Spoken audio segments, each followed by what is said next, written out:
Chapter 17. The Story of the Cave of Adullam.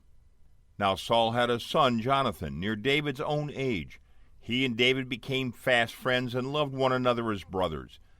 Saul the king became very jealous of David because the people praised him after his fight with Goliath. He even threatened to take David's life. He tried to catch him in his own house, but David's wife let him down from a window by a rope and he escaped. He met his friend Jonathan, who told him that he should flee. They renewed their promises of friendship, which they kept ever afterward.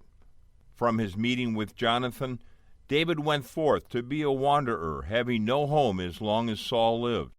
He found a great cave, called the Cave of Adullam, and hid in it. Soon people heard where he was, and from all parts of the land, especially from his own tribe of Judah, men who were not satisfied with the rule of King Saul gathered around David.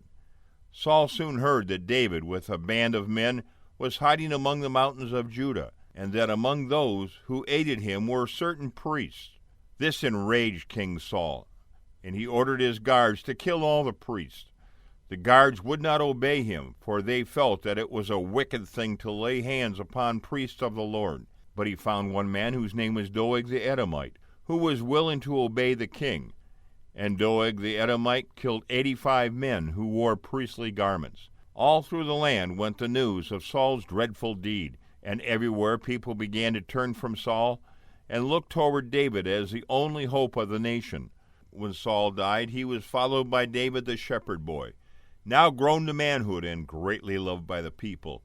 He had many battles to fight with the Philistines and was nearly always victorious.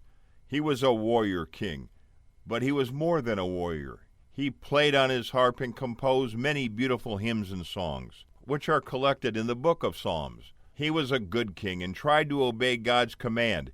He had a long reign, and his people were happy and prosperous. He had many sons and daughters and beautiful palaces for them to live in.